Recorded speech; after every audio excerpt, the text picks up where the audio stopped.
할머니, 여기 회원제 매장인 거 몰라요? 이렇게 막 들어오시면 다른 고객님들이 싫어해요. 폭우가 쏟아지던 그날 오후 70 넘은 할머니는 빗속으로 쫓겨났습니다.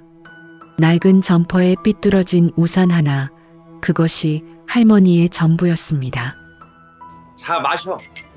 나는 이미 승진한 거나 다름없으니까. 그날 저녁 점장 이준혁은 직원들과 승진 축하 술 파티를 열었습니다. 20년 근속 직원을 내보낼 계획을 안주 삼아 세상에서 가장 단단한 사람처럼 자신의 황금기가 시작됐다고 그는 굳게 믿고 있었습니다. 그런데 바로 다음 날 아침 매장 앞에 본사 차량 2대가 멈춰 섰습니다. 두 번째 차 문이 열렸습니다. 순간 이준혁의 온몸이 그 자리에서 굳어버렸습니다. 어제 그가 빗속에 내쫓은 그 할머니였습니다. 어제의 모습은 전혀 찾아볼 수가 없었습니다. 그 할머니가 누구였는지, 그리고 이준혁에게 어떤 일이 벌어질지 궁금하시지 않으세요? 인생사 참 알다가도 모를 일입니다. 구독과 좋아요를 눌러주시면 영상 제작에 큰 힘이 됩니다. 사연 시작합니다. 서울 강남구 청담동 오후 2시 하늘은 아침부터 낮게 내려앉아 있었습니다. 유리창 너머로 보이는 거리는 온통 잿빛이었고 가로수 잎사귀들은 빗줄기에 맞아 힘없이 흔들리고 있었죠. 그런 날씨 속에서도 그린하우스 강남점 앞은 반짝반짝했습니다. 자동문 위로 붙은 금색 레터링, 매장 입구를 장식한 제철 꽃바구니, 바닥에 깔린 진홍빛 카펫. 비가 와도 그 화려함은 흐트러지지 않았습니다. 아니, 어쩌면 오히려 빗속에서 더 도드라졌는지도 모릅니다. 마치 이 세계는 날씨쯤은 상관없다는 듯 안으로 들어서는 순간 다른 공기가 감긴다는 듯 매장 안은 잘 조율된 재즈 선율이 낮게 깔려 있었고 냉장 코너에서 피어오르는 차가운 안개와 갓 구운 빵 냄새가 묘하게 뒤섞여 있었습니다. 고급 수입 과일들은 하나하나 손수건으로 닦인 듯 윤이 났고 조명은 그 과일들을 마치 보석처럼 비추고 있었죠. 여러분, 이런 매장 한 번쯤 들어가 보신 적 있으신가요? 문만 열어도 왠지 내가 초라해지는 느낌. 물건 하나 집어들기도 조심스러운 그 공간 말입니다. 바로 그 매장 한복판에 이준혁이 서 있었습니다. 나이 48. 키는 훤칠하고 회색 정장은 한치의 구김도 없이 반듯했으며 머리카락은 포마드를 발라 뒤로 단단하게 넘겨져 있었습니다. 그는 지금 신입 직원 2명을 앞에 세워놓고 무언가를 설명하는 중이었는데 그 표정이 참으로 묘했습니다. 가르치는 사람의 얼굴이 아니라 내려다보는 사람의 얼굴이었거든요. 턱이 약간 들려 있었고 말끝마다 작게 웃었는데 그 웃음이 전혀 따뜻하지 않았습니다. 우리 매장은 아무나 오는 데가 아니에요. 이 동네 분들 눈이 높아. 직원이 먼저 흐트러지면 고객도 불편해하거든. 알겠죠? 신입 직원들은 조용히 고개를 끄덕였습니다. 딱히 틀린 말은 아니었으니까요. 하지만 그 말 속에 담긴 것이 서비스 정신이 아니라 선별의 논리라는 걸 그 자리에 있던 7년차 직원 박서연은 이미 알고 있었습니다. 서연은 음료 코너 진열을 정리하면서 귀를 닫으려 했습니다. 그냥 흘려듣는 게 편했으니까요. 그런데 그때였습니다. 자동문이 열렸습니다. 그것도 아주 조심스럽게, 마치 들어와도 되는지 확인이라도 하듯 문이 반쯤 열렸다가 잠시 멈추더니 그제야 완전히 열렸습니다. 들어선 것은 한 할머니였습니다. 나이는 70은 넘어 보였고 입고 계신 점퍼는 한때 베이지색이었을 텐데 지금은 빛이 많이 발해 있었습니다. 비에 젖은 우산은 낡아서 한쪽 살이 삐뚤게 튀어나와 있었고 신발은 운동화인데 코 부분이 살짝 들려 있었습니다. 머리는 짧게 파마가 되어 있었는데 빗속을 걸어서인지 살짝 눌려 있었고 뺨은 차가운 빗바람에 불그스름하게 물들어 있었습니다. 그 할머니는 들어서자마자 잠깐 매장을 둘러봤습니다. 서두르지 않았습니다. 그저 가만히 천천히 마치 오래전에 와본 적이 있는 곳을 다시 들어선 사람처럼 모든 것을 꼼꼼히 눈에 담으려는 사람처럼 서연이 먼저 움직였습니다. 쟁반을 내려놓고 할머니 쪽으로 걸어가려 했습니다. 어서 오세요. 혹시 우산 여기 그 말이 채 끝나기도 전이었습니다. 이준혁의 목소리가 먼저였습니다. 낮고 또렷하고 아주 자연스러운 어조였습니다. 그게 더 소름 돋는 부분이었죠. 화를 낸 것도 아니었습니다. 언성을 높인 것도 아니었습니다. 마치 당연한 업무 지침을 전달하듯 그냥 말해버린 겁니다. 저기요, 어르신. 할머니가 고개를 돌렸습니다. 여기 회원제 매장이에요. 혹시 회원 카드 갖고 계세요? 할머니는 잠시 이준혁을 바라봤습니다. 아, 그게 없으면요? 그럼 이용이 좀 어렵습니다. 이 동네 주민분들 아니면 미리 가입하신 분들만 이용 가능해서요. 할머니가 부드럽게 말했습니다. 그냥 좀 보려고 했는데. 죄송한데 그게 규정이라서요. 그리고 솔직히 말씀드리면 그가 잠깐 입술을 가볍게 당겼습니다. 그 웃음, 그 비열한 미소. 저희 고객님들이 좀 불편해하실 수 있거든요. 이해해 주시면 감사하겠습니다. 직접적으로 나가세요라는 말은 하지 않았습니다. 더 교묘했습니다. 이해해 주면 감사하다는 말로 포장해서 상대가 스스로 나가게 만드는 방식. 그 매끄러움이 이 상황을 더 잔인하게 만들었습니다. 서연은 그 자리에 굳어섰습니다. 입이 열리질 않았습니다. 직장이었으니까요. 할머니는 아무 말도 하지 않았습니다. 표정을 바꾸지도 않았습니다. 그저 이준혁을 한 번 더 바라봤습니다. 뭔가를 읽으려는 것처럼, 아니면 이미 다 읽어버린 사람처럼. 그리고 조용히 돌아섰습니다. 자동문이 열렸고 빗소리가 한순간 확 밀려들었다가 문이 닫히며 다시 재즈 선율이 흘렀습니다. 서연은 그 닫히는 문을 멍하니 바라봤습니다. 그때 아주 작게 할머니의 목소리가 문틈 사이로 흘러들어왔습니다. 그래요, 내가 좀 살펴봐야겠네. 너무 낮아서 이준혁은 듣지 못했습니다. 하지만 서연은 들었습니다. 그 말이 무엇을 뜻하는지 아직은 몰랐지만 이상하게 등줄기가 서늘해졌습니다. 비는 저녁이 되어도 그치지 않았습니다. 청담동 뒷골목의 작은 한정식집, 이름도 없는 것 같은 허름한 간판 아래 안으로 들어서면 생각보다 넓고 아늑한 공간이 펼쳐지는 그런 가게.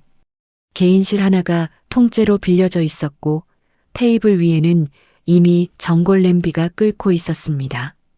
소주병은 2병이 비어 있었고 세 번째가 반쯤 줄어 있었죠. 이준혁을 중심으로 그린하우스 강남점 직원 5명이 둘러앉아 있었습니다.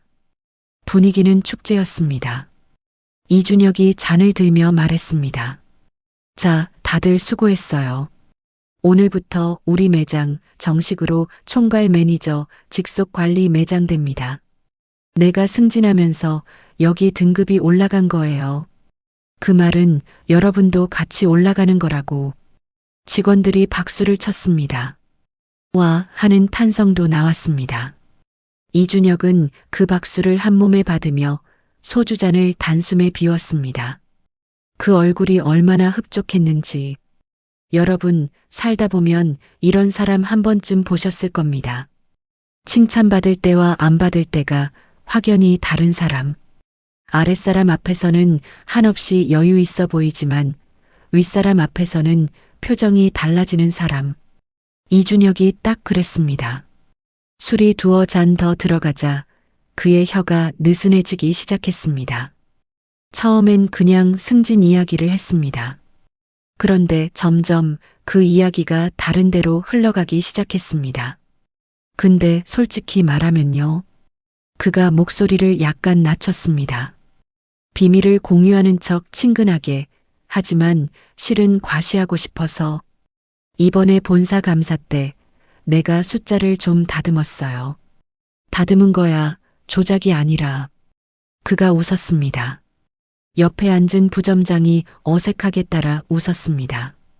원래 우리 매장 반품률이 좀 높거든. 그걸 그냥 내면 인상이 안 좋잖아요. 그러니까 내가 항목 분류를 좀 바꿨지. 반품이 아니라 재고 조정으로. 다 합법적인 거예요, 사실. 합법적이라는 말을 스스로 붙였습니다. 아무도 묻지 않았는데 그 말을 굳이 붙여야 했다는 것 자체가 이미 뭔가를 알고 있다는 뜻이겠죠. 서연은 잔을 내려다봤습니다. 술을 마시지 않았습니다. 그냥 손으로 잔을 감싸고 말없이 듣고 있었습니다. 이준혁의 입이 완전히 열린 건 소주 4잔째였습니다. 그가 갑자기 무릎을 탁 치며 말했습니다. 아 참, 최미순 씨. 그분 이번 분기까지가 마지노선이에요. 그 이름이 나오자 테이블 분위기가 미세하게 흔들렸습니다. 최미순, 그린하우스 강남점에서 20년을 일한 여직원. 나이 59. 매장에서 모르는 물건이 없고 단골 고객들이 이름을 다 외우는 사람. 능력은 있죠, 뭐. 근데 이미지가 문제야. 우리 매장 콘셉트가 고급이잖아요. 거기에 저 연배가 카운터에 서 있으면 솔직히 안 맞아. 고객 입장에서 생각해 봐야지. 누군가가 조심스럽게 물었습니다. 그분이 원하시면 계속 일하실 수 있는 거 아닌가요? 이준혁이 빙긋 웃었습니다. 원하면 있을 수 있죠. 그런데 분위기를 만들면 되잖아요. 스스로 불편하게 느끼도록. 그게 제일 깔끔한 거예요. 억지로 내보내면 노동청 문제가 생기니까. 그는 아무렇지 않게 말했습니다. 젓가락으로 전골 건더기를 집으면서 서연의 손이 무릎 위에서 조용히 주먹을 쥐었습니다. 그리고 이준혁은 오늘 난 일도 꺼냈습니다. 아까 그 할머니 말이야. 박서연 씨, 당신이 안내하려고 했던 거 나봤어요. 서연이 고개를 들었습니다. 이준혁이 소주잔을 천천히 돌리며 말을 이었습니다. 우리 매장이 왜 회원제인지 알아요? 누구나 들어올 수 있으면 고급이 아닌 거야. 이건 그냥 규정 문제가 아니라 브랜드 문제라고요. 알겠죠? 서연은 대답하지 않았습니다. 이준혁은 그 침묵을 동의로 받아들이는 사람이었습니다. 서연의 핸드폰이 진동했습니다. 테이블 위에 뒤집어 놓은 화면이 잠깐 빛났습니다. 술자리가 끝나고 주차장 옆 차가운 바람 속에 혼자 서서 서연이 핸드폰을 뒤집었습니다. 낯선 번호, 문자 한 통, 짧은 문장이었습니다. 오늘 고마웠어요. 내일 잠깐 뵐 수 있을까요? 서연은 그 문자를 2번, 3번 읽었습니다. 보낸 사람이 누구인지 저장된 이름이 없었습니다. 하지만 이상하게 그 짧은 문장에서 오늘 낮에 그 할머니 얼굴이 떠올랐습니다. 빗속에서 돌아서던 뒷모습, 아무 말 없이 문을 나서던 그 걸음걸이, 그리고 문틈으로 새어나오던 그 목소리, 살펴봐야겠다고 했던 그 말. 서연은 천천히 답장을 눌렀습니다. 빗소리가 여전히 주차장 지붕을 두드리고 있었습니다. 이준혁은 지금쯤 2번째 술집으로 자리를 옮겼겠죠. 자신의 황금기가 시작됐다고 믿으면서. 하지만 세상은 언제나 가장 자신만만한 사람의 발밑부터 흔들리기 시작하는 법입니다. 다음 날 아침 서울은 간밤의 비를 다 쏟아낸 듯 하늘이 씻긴 것처럼 파랬습니다. 하지만 공기는 여전히 차가웠습니다. 청담동에서 2 정거장 떨어진 논현동 골목 안쪽, 프랜차이즈도 아니고 인테리어도 별것 없는 작은 카페 하나. 유리창에 물방울이 맺혔다 흘러내리고 나무 의자는 앉으면 삐걱거리는 그런 가게였습니다.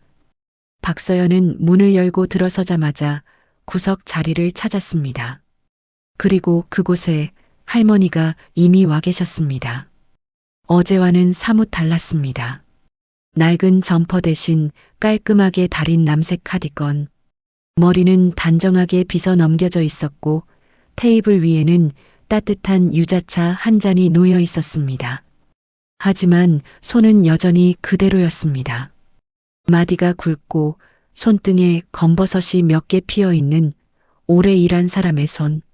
서연이 맞은편에 앉자 할머니가 먼저 말을 꺼냈습니다. 추운데 왔네. 뭐 마실 거 시켜요. 목소리가 낮고 조용했습니다. 명령도 아니고 부탁도 아닌 그냥 오래 알고 지낸 사람처럼 건네는 말투. 서연은 아메리카노를 시키면서 할머니를 슬쩍 살폈습니다. 어제 그 눈빛이 맞았습니다. 뭔가를 꿰뚫어 보는 것 같으면서도 서두르지 않는 그 눈. 할머니가 유자차 잔을 두 손으로 감싸며 물었습니다. 그린하우스에서 일한 지 얼마나 됐어요? 7년 됐어요. 그 점장이랑은요? 서연이 잠깐 머뭇거렸습니다. 한 3년 됐나요? 그분이 오면서 많이 바뀌었어요, 매장이. 할머니는 고개를 끄덕이며 더 묻지 않았습니다. 서연은 커피가 나오길 기다리며 창밖을 바라봤습니다. 골목으로 고양이 한 마리가 지나갔습니다. 여러분, 우리가 살면서 참 이상하게 느끼는 순간이 있습니다. 처음 만난 사람인데 왠지 오래된 사람 같은 느낌. 말을 많이 나누지 않았는데도 편안한 사람. 서연이 그랬습니다. 이 할머니 앞에서 이상하게 긴장이 풀렸습니다. 그래서였을까요? 서연은 스스로도 꺼낼 생각이 없었던 이야기를 꺼내고 말았습니다. 저 경기도 광주에서 자랐어요. 거기서 초등학교 때까지. 할머니가 잔을 내려놓았습니다. 부모님은요? 서연의 입꼬리가 아주 잠깐 흔들렸습니다. 일찍 돌아가셨어요. 제가 6살 때 IMF 때라서요.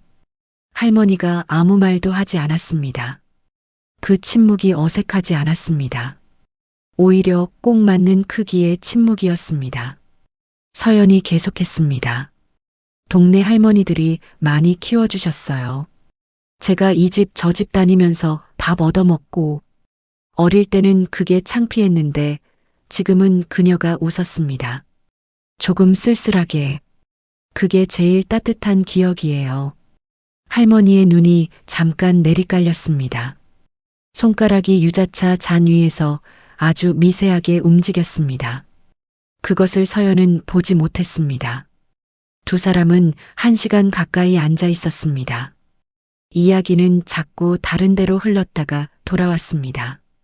광주 외곽의 작은 마을 이야기, 논두렁 옆 슈퍼 이야기, 겨울에 연탄 냄새가 나던 골목 이야기. 할머니는 들을 때 고개를 끄덕이는 사람이었습니다. 말을 자르지 않고 끝까지 듣고 나서 한마디씩 보태는 사람. 서연은 그게 좋았습니다. 매장에서 이준혁이 말하는 방식과 너무 달랐으니까요. 그가 듣는 척하는 것과 이 할머니가 실제로 듣는 것. 그 차이가 이렇게 크다는 걸 오늘 새삼 느꼈습니다. 할머니가 물었습니다. 지금 생활은 어때요? 힘들지 않아요? 서연이 웃으며 고개를 저었습니다. 괜찮아요. 저 꽤 잘 살고 있어요. 할머니가 그 대답을 듣고 잠시 서연의 얼굴을 봤습니다. 오래, 부드럽게, 그리고 더 묻지 않았습니다. 서연이 화장실을 다녀오는 사이 할머니는 핸드백 안쪽 지퍼 주머니에서 무언가를 꺼냈습니다. 반으로 접힌 명함 한 장이었습니다.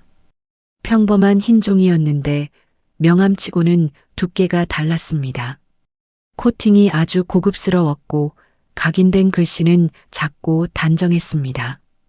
할머니는 그 명함을 테이블 위에 올려놓았다가 잠시 손으로 덮었습니다. 그리고 다시 집어 핸드백 안으로 넣었습니다. 아직은 아니라는 듯이 서연이 돌아왔습니다. 할머니, 근데 어제 왜 거기 오셨어요? 회원 카드도 없으셨잖아요. 할머니가 빙긋 웃었습니다. 주름이 눈가에 부채살처럼 퍼지는 웃음이었습니다. 그냥요. 한번 보고 싶었어요. 뭐요? 할머니가 창밖을 보며 대답했습니다. 사람들이 어떻게 대하나? 서연은 그 말의 뜻을 정확히 이해하지 못했습니다. 그냥 씁쓸한 경험을 이야기하는 것이려니 생각했습니다. 할머니가 자리에서 일어나며 지갑을 꺼냈습니다. 서연이 말렸습니다. 제가 낼게요. 됐어요. 내가 불렀으니까. 할머니는 카운터에 10,000원짜리 2장을 올려놓고 잔돈을 받지 않았습니다. 그리고 카디건 단추를 채우며 서연에게 말했습니다. 잘 있어요. 그 매장에서 힘든 일 있으면 참지 말고. 서연이 고개를 숙였습니다. 감사합니다, 할머니. 할머니는 문을 열고 나갔습니다. 서연은 자리에 앉아 빈 커피잔을 바라봤습니다. 따뜻했습니다. 이유 모를 따뜻함. 그런데 동시에 뭔가 설명되지 않는 것이 가슴 한쪽에 걸렸습니다. 할머니가 떠나고 난 테이블 위. 할머니가 앉았던 자리 바로 옆 나무 바닥에 접힌 명함 한 장이 떨어져 있었습니다. 서연이 집어들었습니다. 펼치려는 순간 카페 문이 닫히며 햇빛이 비스듬히 들어와 그 명함 위로 쏟아졌습니다. 서연의 눈이 멈췄습니다. 글씨가 보였습니다. 하지만 카메라는 그 명함을 정면으로 비추지 않습니다. 서연의 표정만 보여줍니다. 천천히 굳어가는 얼굴, 눈이 커지는 것, 입술이 살짝 벌어지는 것, 그리고 그녀가 아주 작게 내뱉는 한마디. 이게 무슨... 같은 날 오전 10시 그린하우스 강남점 직원 대기실. 매장 오픈 전 전체 조회가 있는 시간이었습니다. 형광등 불빛이 약간 차갑게 쏟아지는 좁은 공간에 직원 12명이 서 있었습니다. 유니폼은 반듯하게 입었지만 표정들은 하나같이 무거웠습니다. 조회라는 것이 원래 그렇습니다. 무슨 좋은 말을 들으러 가는 자리가 아니라는 걸 모두 알고 있으니까요. 이준혁이 들어섰습니다. 어젯밤 술자리의 흔적은 전혀 없었습니다. 정장은 오늘도 반듯했고 넥타이 매듭은 한치의 흐트러짐이 없었습니다. 그가 직원들 앞에 서더니 잠깐 전체를 훑어봤습니다. 선생님이 교실을 둘러보는 것 같기도 했고 장군이 부대를 점검하는 것 같기도 했습니다. 그 시선이 불편한 건 아마 다들 마찬가지였을 겁니다. 자, 오늘부터 우리 매장 총괄 매니저 직속 관리 매장으로 공식 전환됩니다. 본사에서 이 매장을 직접 보고 있다는 뜻이에요. 그게 뭘 의미하는지 다들 알죠? 아무도 대답하지 않았습니다. 이준혁이 스스로 대답했습니다. 더 잘해야 한다는 거예요. 더 보여줘야 한다는 거고. 그가 천천히 걷기 시작했습니다. 직원들 앞을 지나가며 말을 이어갔습니다. 그리고 오늘 2가지 공지가 있어요. 첫 번째, 박서연 씨. 서연이 고개를 들었습니다. 어제 고객 응대 매뉴얼 위반이 있었어요. 회원 확인 없이 비회원 고객에게 안내를 시도한 것. 이거 심할서 써줘야 해요. 서연의 입술이 굳었습니다. 주변 직원들의 시선이 그녀에게 쏠렸습니다. 어제 제가 안내를 시도하기 전에 점장님이 먼저 나오셨잖아요. 그게 문제예요. 당신이 먼저 움직이려 했다는 것 자체가 판단 착오라고. 규정을 몸으로 익혀야죠. 알겠어요? 서연은 대답하지 않았습니다. 이준혁은 그것을 예로 받아들이고 다음으로 넘어갔습니다. 2번째 공지를 꺼내기 전에 그가 직원들을 한 번 더 훑쳤습니다. 그 시선이 잠깐 최미순에게 머물렀습니다. 최미순은 맨 끝줄에 서 있었습니다. 나이 59. 주름이 깊은 얼굴이었지만 눈빛은 흔들리지 않았습니다. 이준혁이 입을 열었습니다. 두 번째, 이번 분기부터 카운터 포지션 조정이 있을 거예요. 세부 내용은 개별 통보할 건데 그가 아주 잠깐 최미순을 봤다가 시선을 거뒀습니다. 이미지와 콘셉트에 맞는 배치를 우선하겠습니다. 직접적인 말은 없었습니다. 이름도 거론하지 않았습니다. 하지만 그 문장이 누구를 향한 것인지 그 자리에 있는 12명 모두 알았습니다. 최미순도 알았습니다. 그녀의 손이 유니폼 앞서풀 살짝 쥐었다가 놓였습니다. 그 움직임을 본 사람은 서연뿐이었습니다. 오전 조회가 끝나고 매장이 열렸습니다. 손님들이 들어오기 시작했고 직원들은 각자의 자리로 흩어졌습니다. 이준혁은 사무실로 들어가 유리 너머로 매장을 내려다보았습니다. 자신의 왕국을 바라보는 사람의 눈이었습니다. 오후 2시쯤이었습니다. 서연이 음료 코너를 정리하다가 창고 쪽으로 걸어가던 중 문 사이로 소리를 들었습니다. 낮고 잠긴 울음소리. 서연이 멈췄습니다. 창고 문이 살짝 열려 있었습니다. 안을 들여다봤습니다. 최미순이 박스더미 옆에 서서 양손으로 입을 막고 있었습니다. 어깨가 작게 떨리고 있었습니다. 소리를 내지 않으려는 울음. 20년을 한자리에서 버텨온 사람이 이름도 직접 거론되지 않은 말 한마디에 창고 안으로 들어와 혼자 울고 있었습니다. 서연이 문을 열려는 순간이었습니다. 복도 저편에서 이준혁의 구두 소리가 들려왔습니다. 또각, 또각. 반듯한 박자. 그가 창고 앞을 지나쳤습니다. 문 사이로 안이 보이는 각도였습니다. 이준혁의 눈이 그쪽으로 잠깐 향했습니다. 최미순이 보였을 겁니다. 분명히 보였을 겁니다. 하지만 그는 걸음을 멈추지 않았습니다. 시선을 거두고 그냥 지나쳤습니다. 아무것도 못 본 것처럼, 아니, 봤지만 볼 필요가 없다고 판단한 것처럼 서연은 그 뒷모습을 바라봤습니다. 구두 소리가 멀어졌습니다. 창고 안에서는 최미순의 숨죽인 울음이 계속되고 있었습니다. 서연은 창고 문을 살며시 열고 들어가 최미순의 옆에 섰습니다. 아무 말도 하지 않았습니다. 그냥 옆에 섰습니다. 최미순이 놀라서 서연을 봤습니다. 서연이 조용히 고개를 저었습니다. 괜찮다는 것도 아니고 들켰다는 것도 아닌 그냥 나 여기 있다는 뜻으로. 두 사람은 한참 그렇게 서 있었습니다. 어두운 창고 안에서 진열대 냄새와 골판지 냄새가 섞인 공기 속에서 그날 퇴근 무렵이었습니다. 이준혁의 핸드폰이 울렸습니다. 그가 전화를 받았습니다. 상대방의 목소리는 들리지 않았습니다. 하지만 이준혁의 표정이 달라졌습니다. 처음엔 여유롭게, 그 다음엔 약간 의아하게, 그 다음엔 다시 편안하게. 그가 전화를 끊으며 혼자 작게 중얼거렸습니다. 본사에서 뭐 확인할 게 있다고. 그는 핸드폰을 주머니에 넣고 유리창 너머 매장을 바라봤습니다. 잠깐 표정이 굳었다가 다시 풀렸습니다. 그러더니 고개를 작게 끄덕이며 자리에서 일어났습니다. 본사라는 말에 잠깐 긴장했지만 이내 스스로를 다독인 것입니다. 승진도 확정됐고 감사도 이미 통과했고 이제 남은 건 올라가는 일뿐이라고. 그는 코트를 집어들며 매장을 나섰습니다. 자동문이 열리고 청담동 저녁 공기가 그를 감쌌습니다. 그 순간 그는 세상에서 가장 단단한 사람이었습니다.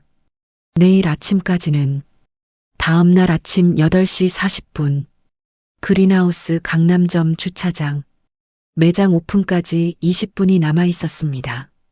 직원들은 각자 유니폼을 여미고 입구 쪽으로 모여들고 있었고 서연은 매장 유리문 안쪽에서 진열 카트를 정리하는 중이었습니다. 하늘은 어제와 달리 맑았지만 바람이 강했습니다. 청담동 가로수 잎들이 일제히 한쪽으로 쏠렸다가 돌아오는 것이 유리창 너머로 보였습니다.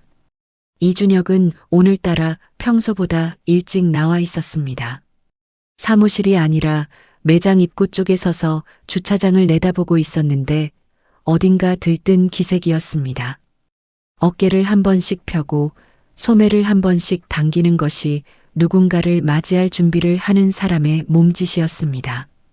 본사에서 연락이 온다고 했으니까요. 그는 당연히 승진 관련 마무리 절차라고 생각했습니다. 격려 방문, 총괄 매니저로서의 첫 공식 일정.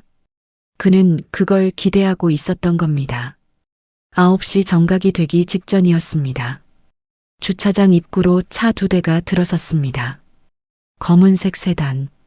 번호판이 보이지 않을 만큼 깨끗하게 닦인 그러나 요란하지 않은 차들이었습니다. 이준혁의 어깨가 반듯하게 올라갔습니다. 입꼬리가 살짝 당겨졌습니다. 첫 번째 차에서 정장 차림의 남자 둘이 내렸습니다. 서류 가방을 들고 있었고 표정이 무표정하게 단단했습니다. 본사 감사팀. 이준혁의 눈썹이 아주 잠깐 내려갔다가 올라왔습니다.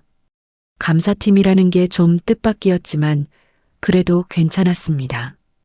이미 지난 분기에 한 번 통과한 감사였으니까요. 두 번째 차의 문이 열렸습니다.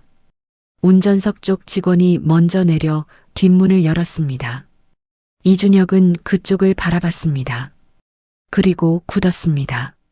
차에서 내린 것은 작은 체구의 노인이었습니다. 키는 크지 않았습니다. 하지만 걸음이 달랐습니다. 서두르지 않으면서도 흔들리지 않는 걸음. 감색 정장이 몸에 꼭 맞았고 옷감의 결이 멀리서도 고급스럽게 빛났습니다. 짧은 단발머리는 새벽처럼 단정하게 정돈되어 있었고 귀에는 작고 단순한 금 귀걸이가 하나씩 달려 있었습니다. 그리고 왼쪽 가슴, 작고 금빛으로 각인된 배지 하나. 그린하우스 로고와 함께 그 아래 두 글자, 회장. 이준혁은 그 순간 자신의 눈을 의심했습니다. 눈을 한번 깜빡였습니다.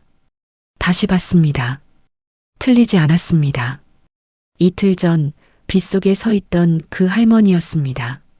낡은 점퍼 대신 감색 정장을 입고 삐뚤어진 우산 대신 운전기사를 대동하고 매장 앞이 아니라 본사 차량에서 내린 바로 그 얼굴이었습니다. 이준혁의 몸이 그 자리에서 굳어버렸습니다. 발이 바닥에 붙은 것처럼 움직이지 않았습니다. 무릎이 살짝 풀리는 느낌, 손끝이 차가워지는 느낌, 그 느낌들이 동시에 밀려왔습니다. 주차장을 가로질러 걸어오는 정수님 회장의 눈이 이준혁과 마주쳤습니다. 회장은 표정을 바꾸지 않았습니다. 놀라지도 차갑게 굳히지도 않았습니다. 그냥 봤습니다. 알고 있었다는 듯이, 이미 다 기억하고 있었다는 듯이. 정수님 회장이 매장 입구를 지나쳤습니다. 이준혁은 그제야 무릎을 구부려 인사를 했습니다. 뒤늦고 어색하고 어딘가 허둥대는 인사였습니다. 아, 안녕하십니까. 저는 이준혁 점장이고 회장은 그를 보며 걸음을 멈추지 않았습니다. 그냥 스쳐 지나가는 것처럼 걸었습니다.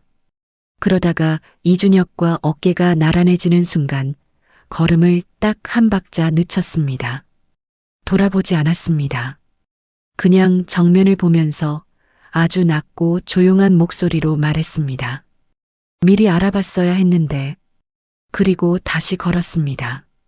이준혁은 그 자리에 서서 그 뒷모습을 바라봤습니다. 감색 정장이 자동문 안으로 사라졌습니다. 그가 들은 문장이 머릿속에서 맴돌았습니다. 미리 알아봤어야 했는데.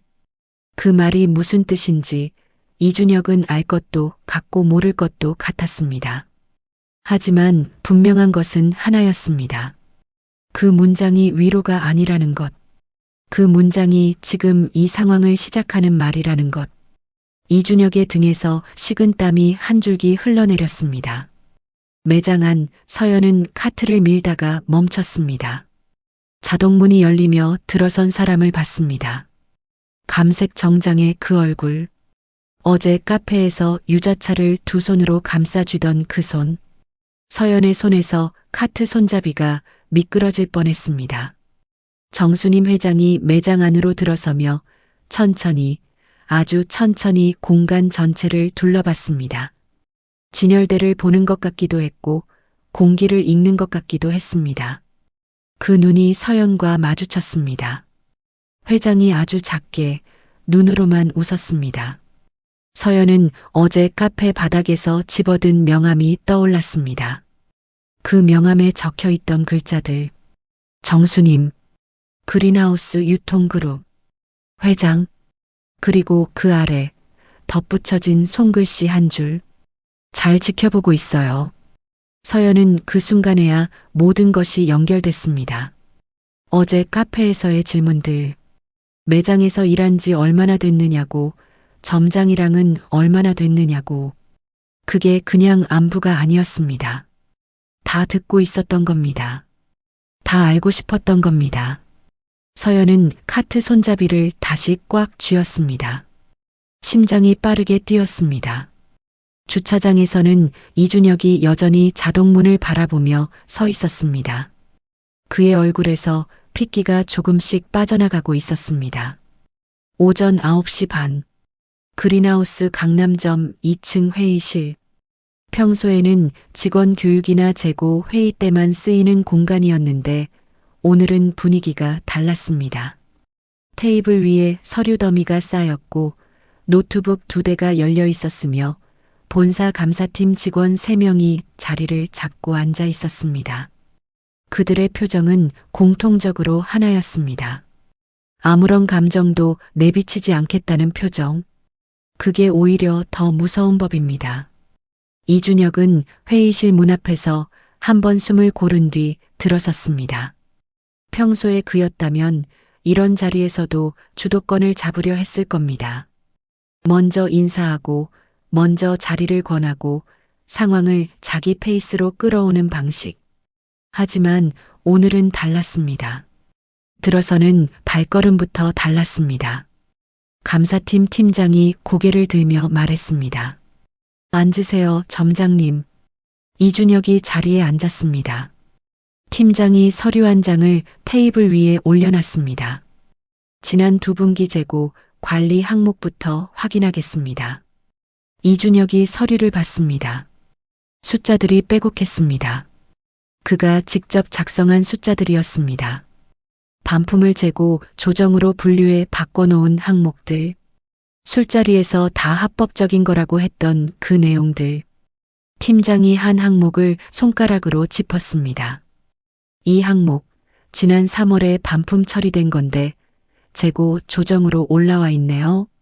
어떻게 된 건가요? 이준혁의 목 근육이 움직였습니다. 침을 삼키는 소리가 그 자신에게도 들렸습니다. 그게 분류 기준이 좀 달라서요. 내부 기준으로 조정한 겁니다. 어떤 내부 기준인가요? 저희 매장에서 자체적으로 그린하우스 본사 매뉴얼에는 그런 자체 기준이 없는데요. 짧은 문장이었습니다. 하지만 그 짧음이 더 단단했습니다. 이준혁의 시선이 흔들렸습니다. 팀장이 다음 서류를 올려놨습니다. 이번엔 파일이었습니다. 출력된 이메일 내용이었는데 발신인이 이준혁이었고 수신인이 부점장이었습니다. 지난 분기 감사 대비 항목을 어떻게 정리할지 지시하는 내용이 담겨 있었습니다. 이준혁이 그 파일을 봤습니다. 표정이 굳었습니다. 여러분, 사람이 진짜 무너지는 순간은 크게 넘어질 때가 아닙니다. 자기가 쌓아온 것들이 하나씩 천천히 내 눈앞에서 꺼내어질 때입니다. 이준혁이 바로 그 순간을 맞이하고 있었습니다. 회의실 방 복도 끝에서 정수님 회장이 서 있었습니다. 유리 너머로 회의실 안이 보이는 위치였습니다. 그녀는 팔짱을 끼지도 않았고 표정을 굳히지도 않았습니다. 그냥 서서 조용히 보고 있었습니다. 그 눈빛이 복수를 즐기는 사람의 눈빛이 아니었습니다. 오래된 것을 확인하는 사람의 눈빛이었습니다. 오전 11시 감사는 아래층으로 내려왔습니다. 감사팀 직원 한 명이 매장 창고 쪽으로 들어가더니 서류 파일 하나를 들고 나왔습니다. 그 파일 안에는 녹음 파일 출력본이 들어 있었습니다. 날짜가 적혀 있었습니다. 3개의 날짜. 지난 2달 안에 있었던 날짜들이었습니다. 내용은 이준혁이 최미순에게 했던 말들이었습니다. 직접적으로 나가라고 한 적은 없었습니다. 하지만 그보다 더 정확하게, 더 계획적으로 그녀를 불편하게 만든 말들이었습니다.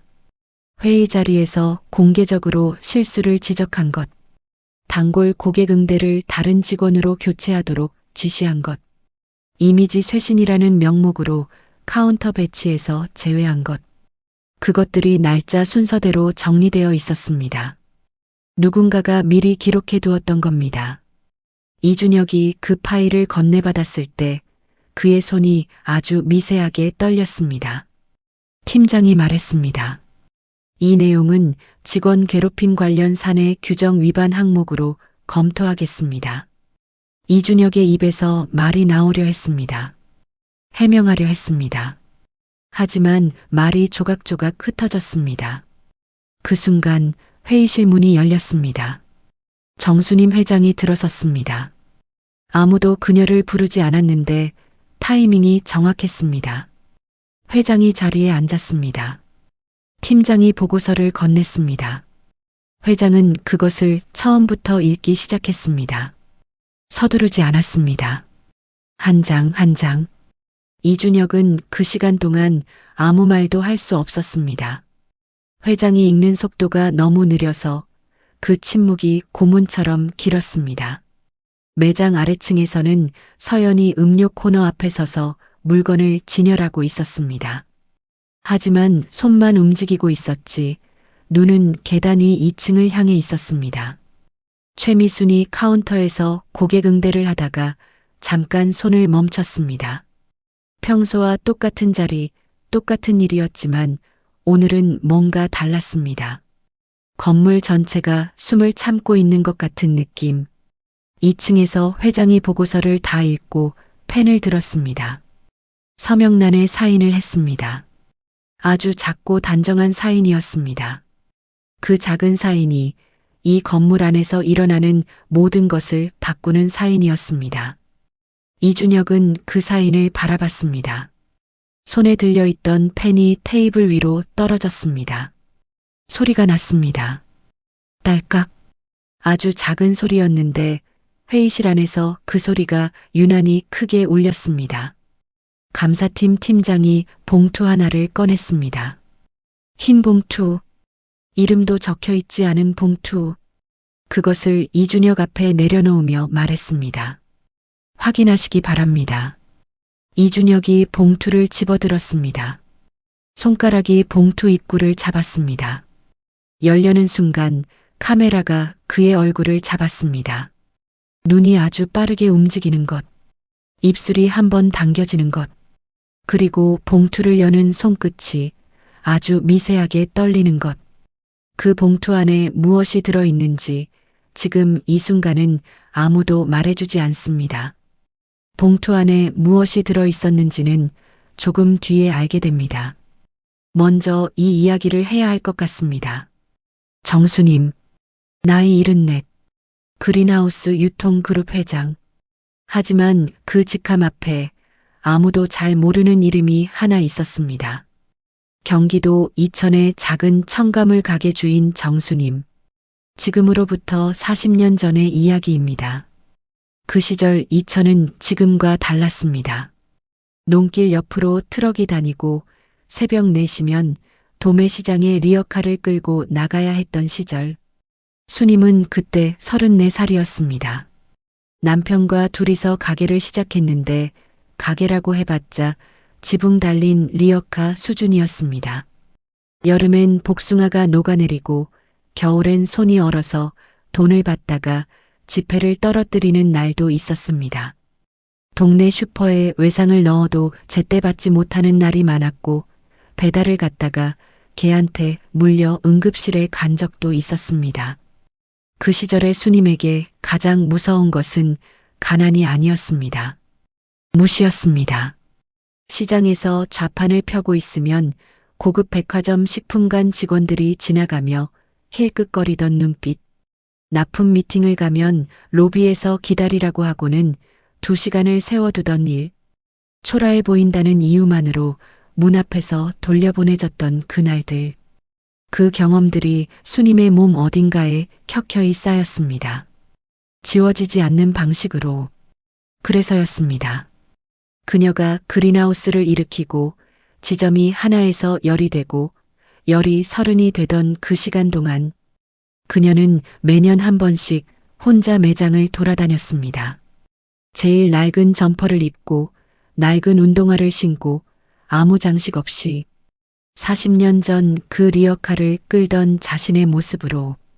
이유는 하나였습니다. 내 매장이 그 시절의 나를 어떻게 대하는지 보려고. 문 앞에서 들어오지 못하게 하는지, 눈빛으로 내보내는지, 아니면 그냥 사람으로 대하는지, 그것을 보려고 매년 그렇게 돌아다녔습니다. 서연이 그 이야기를 들으며 말이 없었습니다. 회의실 창가, 오후 햇살이 비스듬히 들어오는 자리에서 회장이 창밖을 바라보며 말하고 있었습니다. 목소리는 조용했고 서두르지 않았으며 감정을 앞세우지 않았습니다. 하지만 그 목소리 안에 40년이 담겨 있다는 것을 서연은 느낄 수 있었습니다. 여러분, 우리가 살면서 한 번쯤 이런 말을 들어본 적 있지 않으신가요? 진짜 성공한 사람은 자기가 어디서 왔는지 잊지 않는다고. 그 말이 말로만 들릴 때는 그냥 좋은 말이었는데 오늘 이 자리에서 서연은 그 말이 실제로 존재하는 사람을 처음 봤습니다.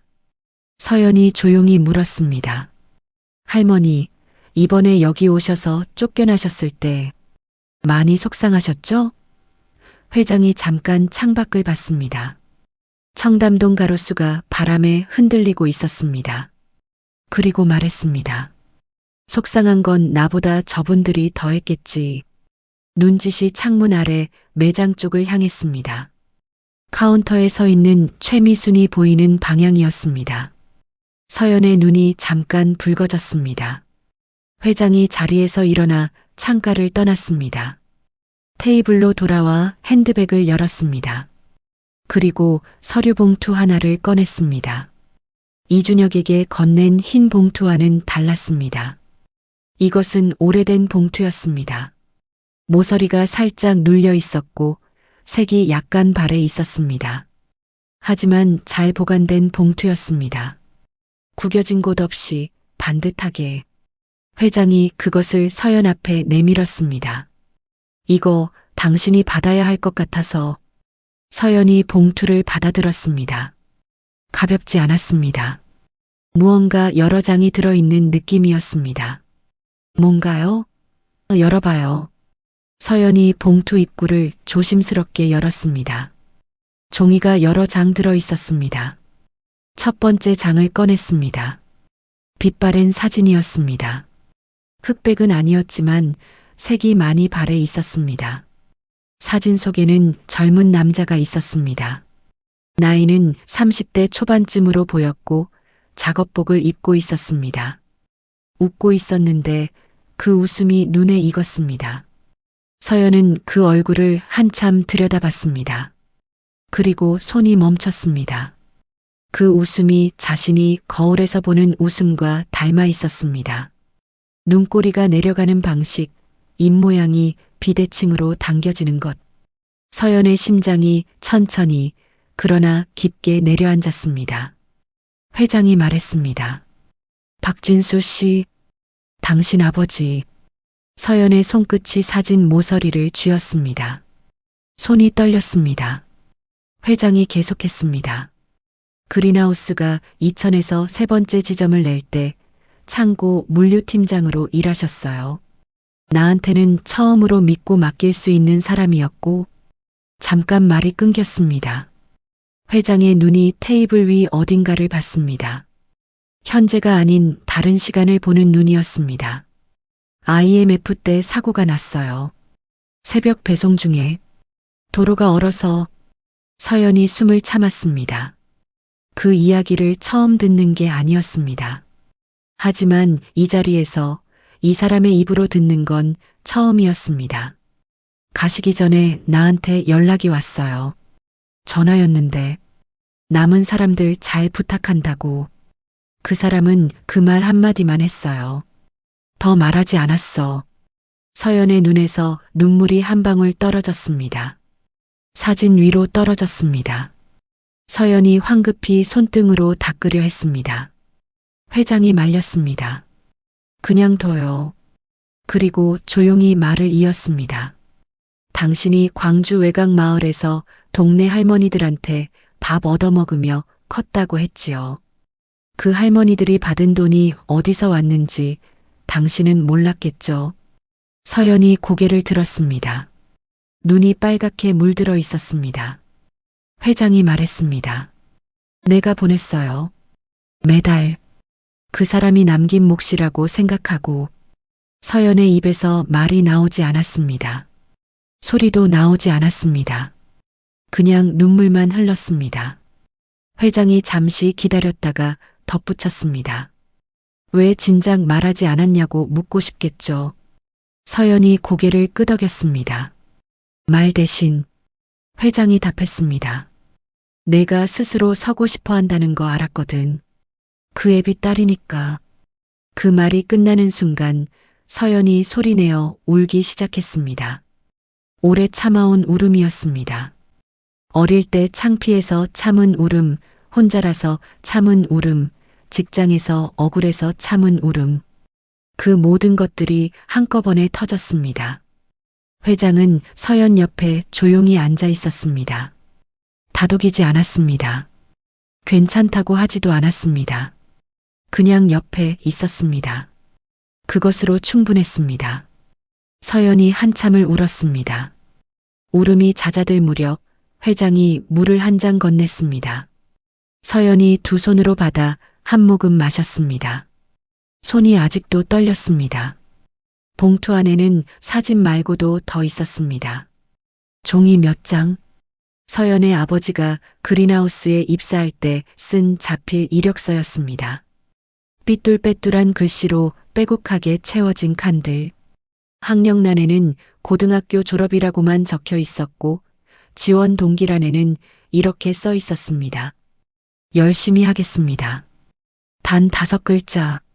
서연이 그 이력서를 보다가 다시 눈물이 날 것 같아서 입술을 깨물었습니다. 회장이 말했습니다. 그 사람 일을 참 잘했어요. 말이 없었는데 몸이 빨랐고 시키지 않아도 먼저 하는 사람이었어. 서연이 물었습니다. 아버지가 어떤 분인지 저는 기억이 잘 안 나요. 제가 너무 어렸으니까요. 웃음이 당신이랑 똑같았어요. 눈꼬리가 이렇게 내려가는. 회장이 자신의 눈꼬리를 손가락으로 살짝 짚었습니다. 서연이 그 말을 듣고 고개를 숙였습니다. 눈물이 무릎 위로 떨어졌습니다. 여러분, 우리가 살다 보면 정말 이상한 순간이 있습니다. 분명히 처음 듣는 이야기인데 가슴 깊은 어딘가에서 이미 알고 있었다는 느낌이 드는 순간. 서연이 그랬습니다. 아버지에 대한 기억이 없으면서도 회장이 전해주는 그 모습들이 낯설지 않았습니다. 말이 없고 몸이 빠르고 시키지 않아도 먼저 하는 사람. 서연이 7년 동안 그린하우스에서 일해온 방식이 바로 그랬으니까요. 피는 속일 수 없다는 말이 오늘따라 다르게 들렸습니다. 회장이 봉투에서 마지막 서류를 꺼냈습니다. 이번엔 오래된 것이 아니었습니다.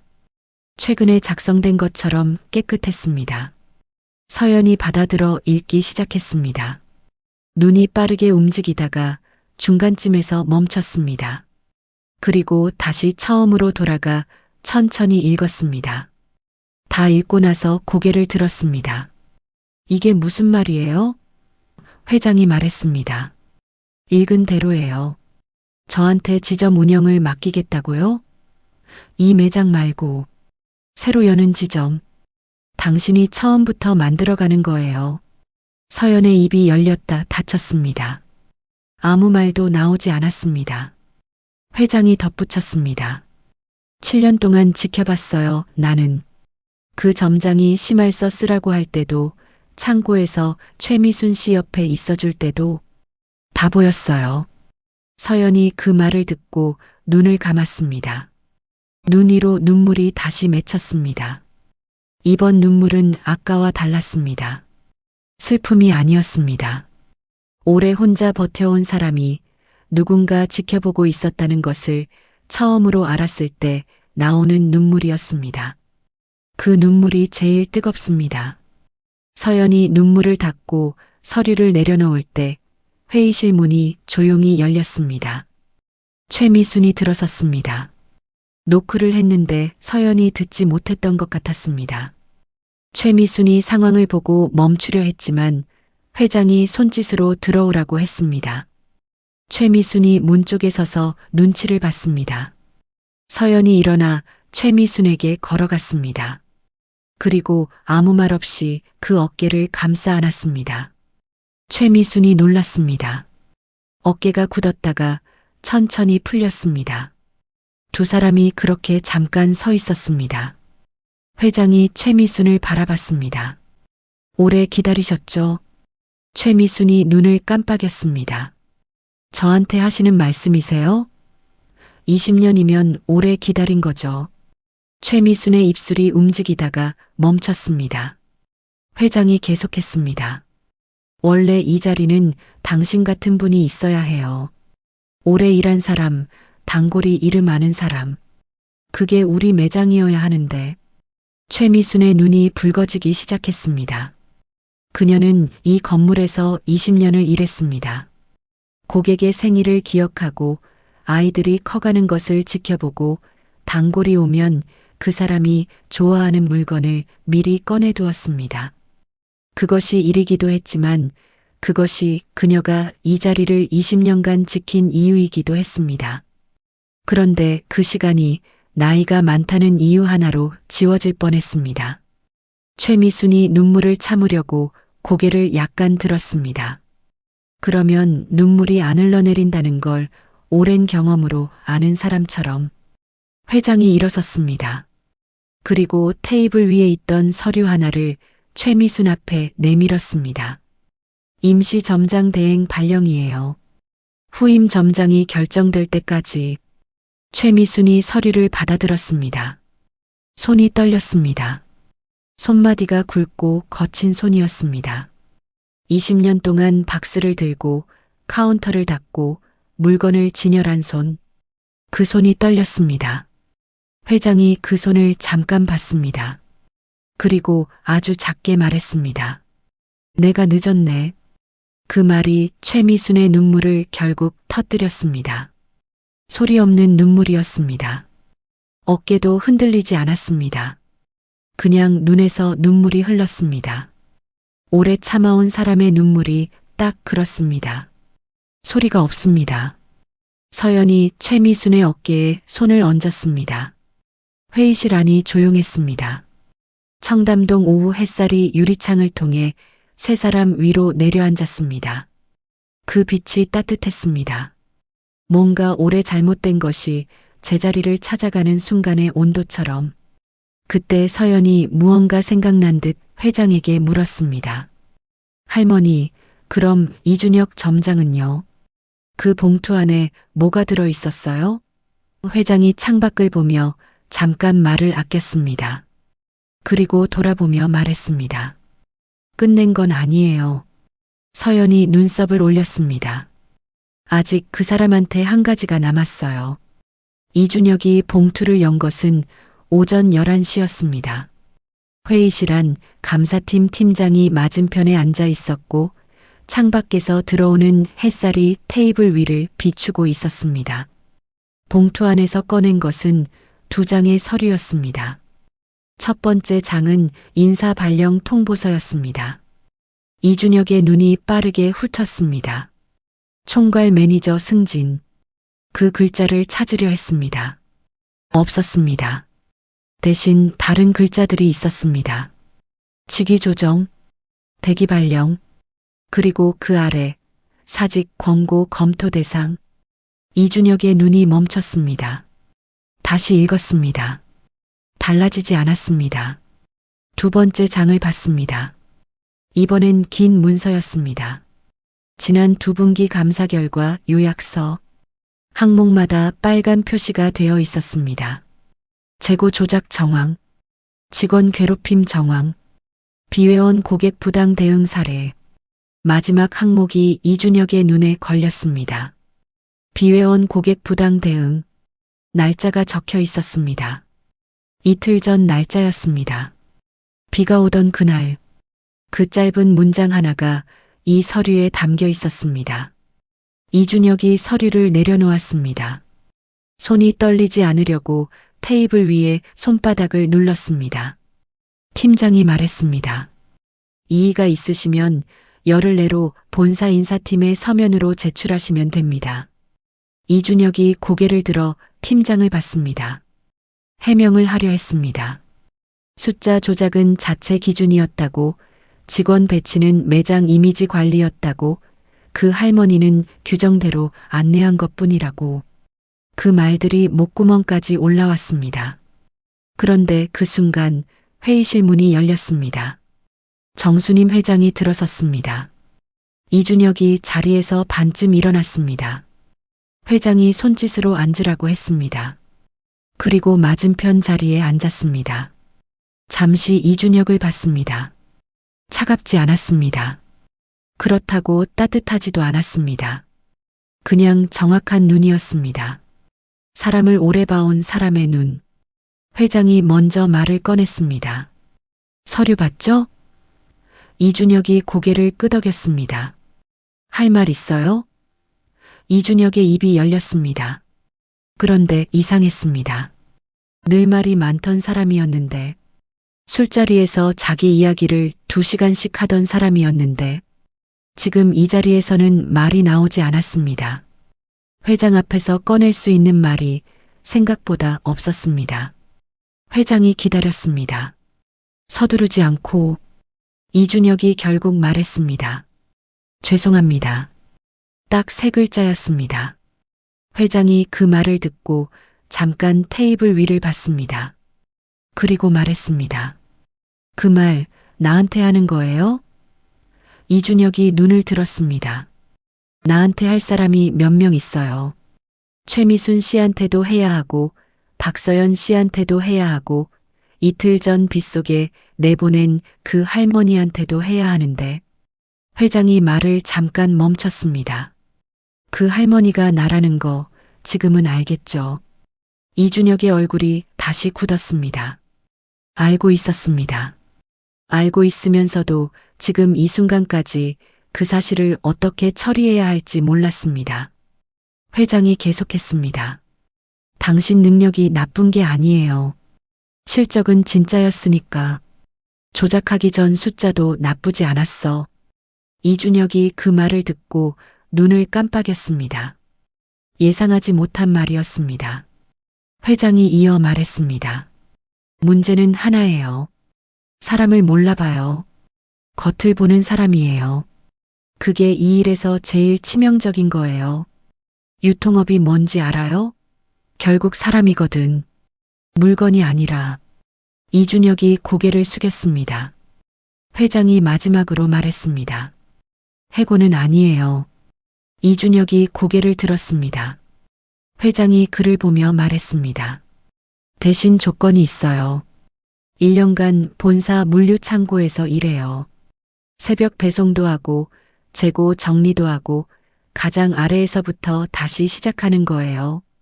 거기서 살아남으면 다시 기회를 드리죠. 못하겠으면 지금 그 서류대로 진행하고요. 침묵이 흘렀습니다. 이준혁이 오랫동안 아무 말도 하지 않았습니다. 창밖에서 바람이 지나가는 소리가 들렸습니다. 그리고 그가 말했습니다. 하겠습니다. 목소리가 작았습니다. 평소에 그 목소리가 아니었습니다. 회장이 고개를 끄덕이고 자리에서 일어났습니다. 문 쪽으로 걸어가다가 멈추지 않고 말했습니다.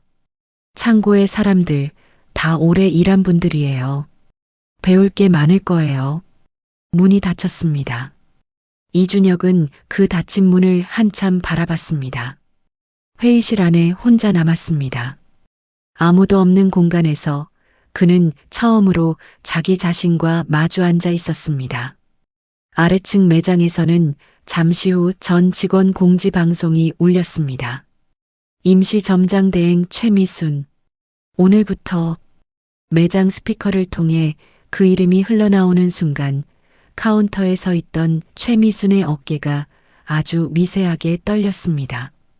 옆에 있던 단골 고객 한 분이 최미순을 보며 웃었습니다. 어머, 미순 씨가 점장 됐어요? 잘 됐다, 진짜로. 최미순이 그 말을 듣고 고개를 숙이며 웃었습니다. 그 웃음이 오늘 이 매장에서 가장 빛나는 것이었습니다. 오후 4시, 이준혁이 사무실에서 짐을 쌌습니다. 많지 않았습니다. 책상 위에 있던 것들, 명함꽂이, 탁상 달력, 작은 화분 하나. 그것들을 종이 박스에 담는 시간이 생각보다 짧았습니다. 4년이라는 시간이 박스 하나로 정리됐습니다. 이준혁이 박스를 들고 사무실을 나섰습니다. 복도를 걸었습니다. 계단을 내려갔습니다. 매장을 가로질러 입구 쪽으로 향했습니다. 직원들이 그를 봤습니다. 아무도 말을 걸지 않았습니다. 시선들이 있었지만 이준혁은 고개를 들지 않았습니다. 입구에 거의 다 왔을 때였습니다. 음료 코너 앞에서 서연과 눈이 마주쳤습니다. 순간이었습니다. 이준혁이 걸음을 멈출 것 같지 않았습니다. 그냥 지나칠 것 같았습니다. 그런데 그가 멈췄습니다.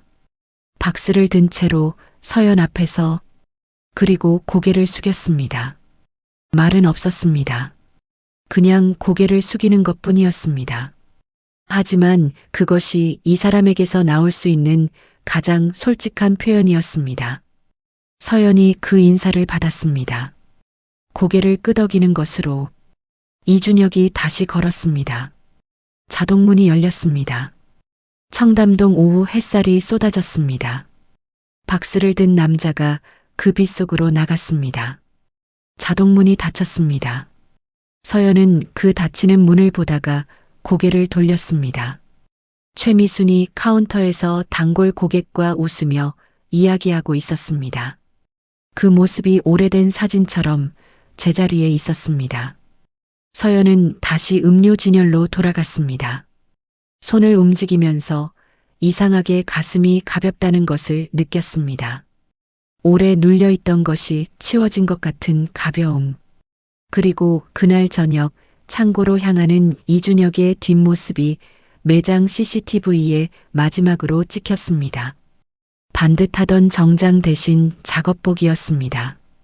머리는 포마드 없이 그냥 내려와 있었습니다. 어딘가 작아 보였습니다. 하지만 어딘가 처음으로 사람 같아 보이기도 했습니다. 그로부터 사흘 뒤 오후 2시 하늘이 다시 낮아졌습니다.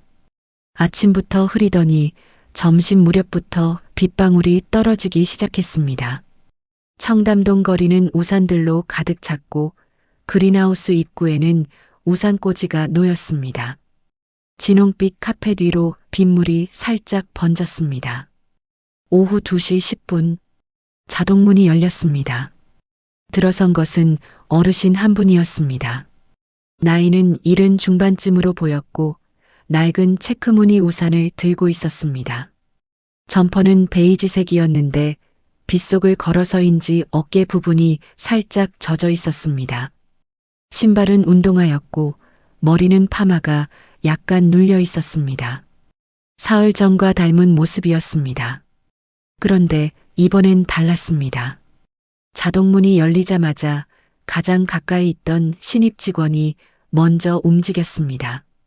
종종 걸음으로 다가가며 웃었습니다. 어서 오세요. 우산 여기 걸어드릴게요. 젖으셨겠다. 많이 오네요, 오늘. 어르신이 우산을 건네며 웃었습니다. 고맙네, 젊은 사람이. 아이고, 별 말씀을요. 천천히 둘러보세요. 어르신이 매장 안으로 들어섰습니다. 뭔가를 찾는 것 같기도 했고, 그냥 구경하는 것 같기도 했습니다.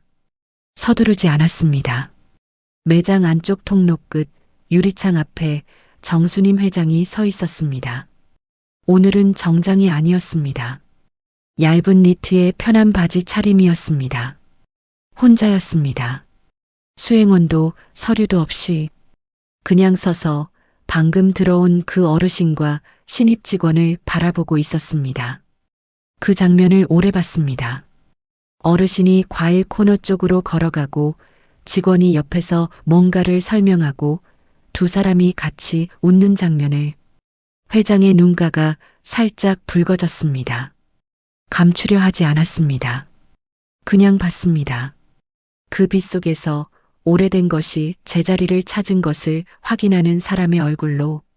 서연이 옆에 와서 섰습니다. 언제 왔는지 소리가 없었습니다. 나란히 서서 같은 방향을 봤습니다. 잠시 후 서연이 조용히 물었습니다. 할머니, 이제 다음 매장 가세요?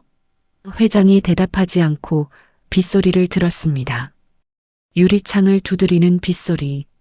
일정한 듯 불규칙한, 그러나 끊이지 않는 소리. 그러다가 말했습니다. 오늘은 좀 쉬었다 가야겠다.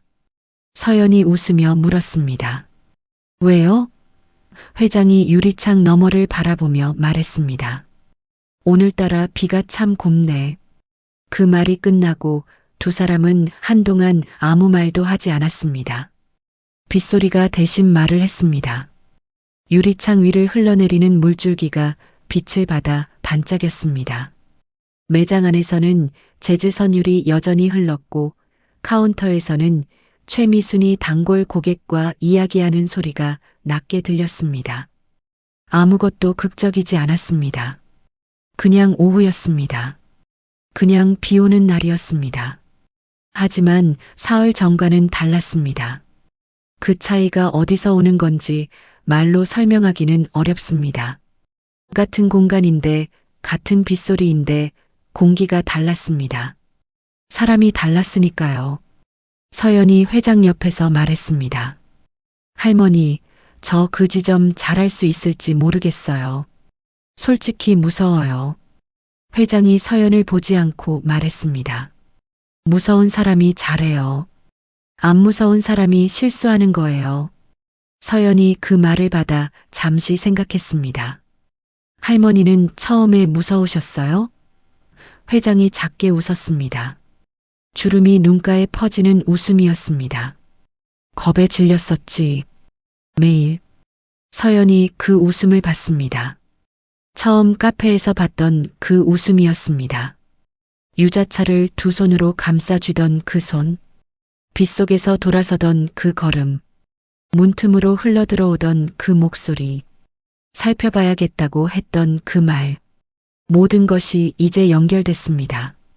서연이 말했습니다. 할머니, 감사해요. 회장이 고개를 돌려 서연을 봤습니다. 뭐가요? 그냥요. 다요. 회장이 다시 창밖을 봤습니다. 아무 말 없이 그것으로 충분했습니다. 여러분, 살다 보면 이런 날이 있습니다. 특별한 일이 있었던 것도 아닌데 유난히 마음이 꽉 찬 것 같은 날. 무언가 오래 잘못 끼워져 있던 것이 딸깍 제자리를 찾은 것 같은 날. 그런 날은 대개 비가 옵니다. 이상하게도. 그리고 그날 그린하우스 강남점 유리창 너머로 보이는 청담동 거리는 빗속에서도 환했습니다.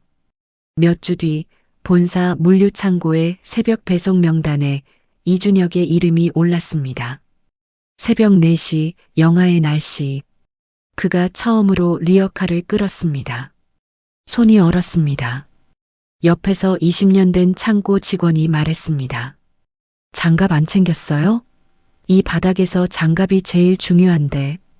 이준혁이 그 말을 들으며 고개를 끄덕였습니다. 처음으로 가르치려 하지 않고, 처음으로 내려다보지 않고, 그 차가운 새벽 공기 속에서 이준혁은 40년 전에 정수님이 서 있던 자리에 서 있었습니다. 그것이 회장이 그에게 준 마지막 선물이었습니다.